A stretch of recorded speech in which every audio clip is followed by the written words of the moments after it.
ఇన్ని చెప్పినారు మీరు. ఫైన్ మార్నింగ్ నిన్న ఉదయం అమెరికాలోనే ఈ కేసు నమోదైతే మీరు చెప్పిన మాట ఏంది? దీంట్లో అమెరికాలో కేసు నమోదైంది, 1750 కోట్ల రూపాయలు జగన్మోహన్ రెడ్డికి లంచాలు ఇచ్చినట్టు జగన్మోహన్ రెడ్డి పేరుతో కేసులో ముద్దాయి పేరు ఉందని చెప్పినారు. అంటే అమెరికా పోలీసులకు కానీ అమెరికా వారికి కానీ సంబంధించి దొరికినటువంటి డిస్కులు కానీ ఏమైతే వాళ్ళ దగ్గర ఉన్నాయో సాక్ష్యాలు, దాంట్లో జగన్మోహన్ రెడ్డి పేరు ఉందని చెప్పి మాట్లాడినారు మీరు. అసలు ఆదానికి దీనికి ఏం సంబంధం అంటే, ఆదాన్ అనే ఒక వ్యక్తి అమెరికాకు సంబంధించినటువంటి బ్యాంకుల ద్వారా రుణాలు తీసుకున్నాడు. 20,000 కోట్లు 8,000 కోట్లు వేల కోట్ల రూపాయలు రుణాలు తీసుకున్నాడు అమెరికన్ బ్యాంక్స్ ద్వారా తన వ్యాపారాలకు. తీసుకున్న డబ్బును సక్రమంగా చెల్లించకపోతే దానికి సంబంధించినటువంటి కేసు. యా నుంచి యాడికి తీసి బోడిగుండుకు మోకాలకు ముడేస్తున్నారు. ఆదాన్ అనే వ్యక్తి అమెరికా బ్యాంకుల ద్వారా రుణాన్ని 20,000 కోట్ల రూపాయల రుణాన్ని తీసుకొని సక్రమంగా బ్యాంకులకు చెల్లించినప్పుడు ఉండబడిన ఆ సంస్థలు, అమెరికన్ సంస్థలు ఏవైతే ఉన్నాయో దానికి సంబంధించిన వ్యవహారము. కేసు పెట్టుకోవాలంటే మేము రుణం ఇచ్చినాం, రుణం ఇయ్యలేదని చెప్పి దానికి సంబంధించిన కేసు ఆ బ్యాంకులు, అమెరికా ప్రభుత్వము, ఆదాని వాళ్ళకు సంబంధించిన అంశం. కేంద్ర ప్రభుత్వానికి ఏం సంబంధము? కేంద్ర ప్రభుత్వం నుంచి మేము తీసుకుంటే మాకేం సంబంధము? దాంట్లో జగన్మోహన్ రెడ్డి పేరు ఉందని చెప్పి మీరు మాట్లాడితే నిన్న ఛార్జ్షీట్ వేసినారు. అదే అమెరికాలోనే ఈ విద్యుత్ కొనుగోళ్లకు సంబంధించిన ఆదాని విషయానికి సంబంధించి అమెరికా పోలీసులు అమెరికా కోర్టుకు ఛార్జ్షీట్ వేసినారు. ఛార్జ్షీట్ వేయడం అంటే ప్రజలారా, ఒక కేసుకు సంబంధించిన సంపూర్ణమైనటువంటి పూర్తిగా ఇన్వెస్టిగేషన్ చేసి నేరం ఎవరు చేసినారు, ఎవరి ద్వారా జరిగిందని ఎంత సమాచారాన్ని పొందుపరిచి ఒక నివేదికను కోర్టుకి ఇస్తారే దాన్నే ఛార్జ్షీట్ అంటారు. ఆ ఛార్జ్షీట్లో నిన్న ఏముందనేది అటార్నీ జనరల్ రోహిత్ నిన్న స్టేట్మెంట్ ఇచ్చినాడు భారతదేశ ప్రజలందరినీ ఉద్దేశించి.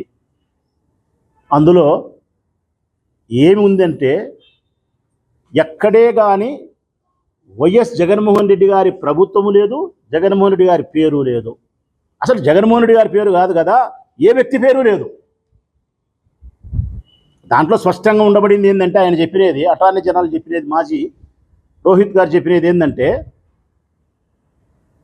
భారత అధికారులకు లంచం ఇచ్చే ప్రయత్నం చేసినారు. ఇచ్చినారని కూడా కాదు, ఇక్కడ ప్రజలు బాగా గుర్తుపెట్టుకోవాలా. భారత అధికారులకు లంచం ఇచ్చే ప్రయత్నం చేసినారు. రాజకీయ నాయకులు లేదు, అధికారులు. పోనీ అధికారులైనా ఏ శాఖ లేదు, ఎవరి పేరు లేదు.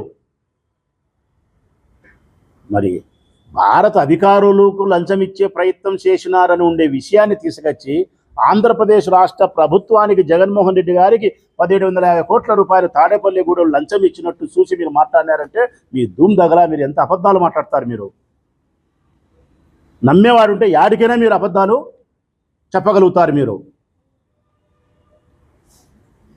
ఈ అధికారిని పేరు లేదు, ఈ శాఖ అని పేరు లేదు, కేంద్ర ప్రభుత్వం అని లేదు, ఏది లేదు అందులో. ఛార్జ్షీట్లో మామూలుగా అయితే ఫలాని మనిషికి లంచం ఇచ్చినాడు అని రాయాల, ఫలాని మనిషికి లంచం ఇచ్చినాడని రాయాల. అది లేదు.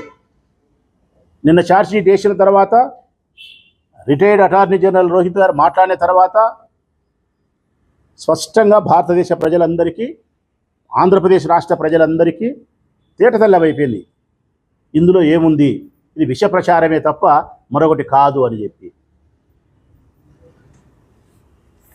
పన్నిగట్టుకొని షర్మిలమ్మ అయితే పన్నిగట్టుకొని కేంద్ర ప్రభుత్వాన్ని ఒకవేళ విమర్శించాలనుకుంటే కేంద్ర ప్రభుత్వాన్ని విమర్శించు.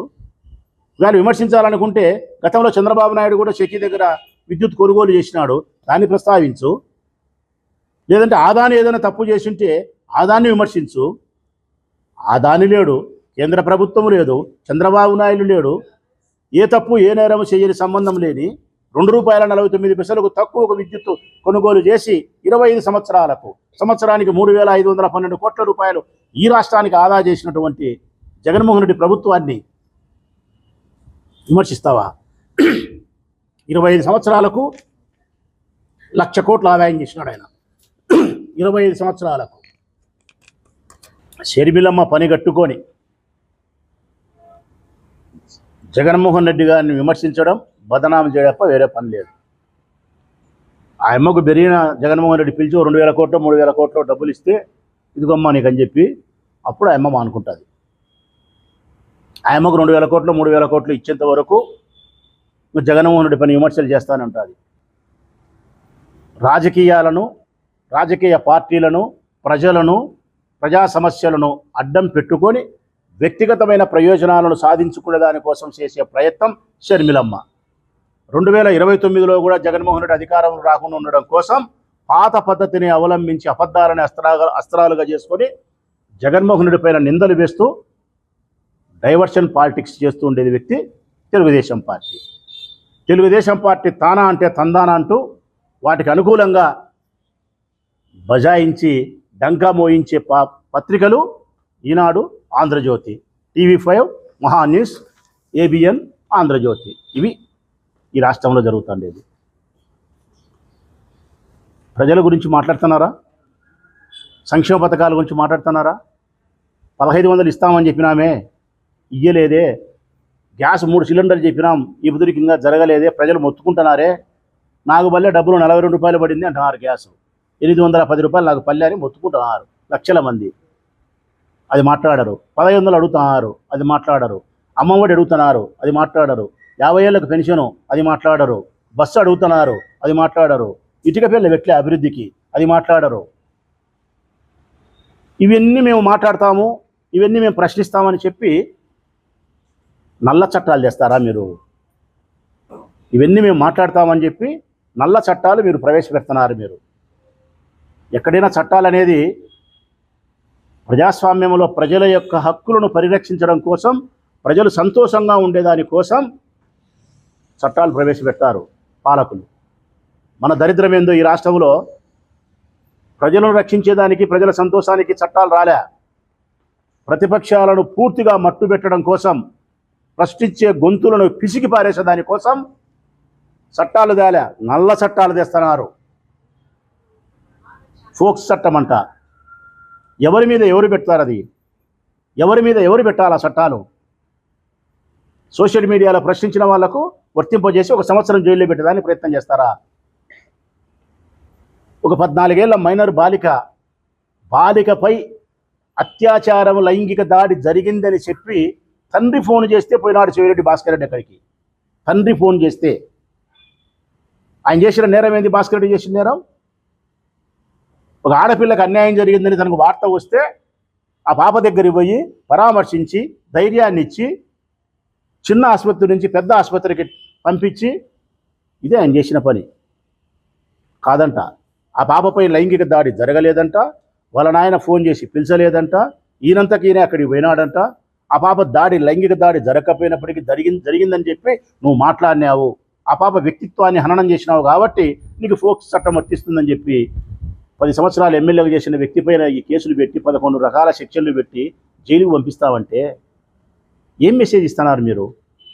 అంటే ప్రొద్దుటూరు నియోజకవర్గంలో కానీ, ప్రొద్దుటూరు నియోజకవర్గంలోని 175 నియోజకవర్గాలు ఎక్కడైనా సరే ఒక ఆడపిల్లకు, ఒక స్త్రీకి, ఒక మైనర్ బాలికకు లైంగిక దాడి, అత్యాచారం, హత్య ఏమి జరిగినా కూడా ఎవరూ పరామర్శించడానికి పోవాకండి, ఎవరూ సాయం చేయకండి, ఎవరు ఆ పాపకు అండదండలుగా నిలబడద్దు. మీరు పోతే మీ పైన ఫోక్స్ చట్టం పెడతాం. మా ప్రభుత్వంలో ఈ నేరాలు జరుగుతున్నాయని చెప్పి మమ్మల్ని చెడ్డగా అంటారు కాబట్టి మీరు అట్లా అనకుండా ఉండేదానికోసమే ఈ చట్టాలు తీసుకొచ్చినాం.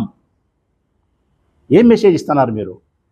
అంటే ప్రొద్దుటూరులో ఏ అమ్మాయికైనా అన్యాయం జరిగితే ఇక రాచమల్లు అనేవాడు కానీ, వేరే కౌన్సిలర్ కానీ, ఎంపీటీసీ కానీ, జెడ్పీటీసీ కానీ, మానవత్వం కలిగిన ఏ ప్రజలు కానీ అక్కడికి పోకూడదు, ఎవరు పరామర్శించకూడదు, మాట్లాడకూడదు.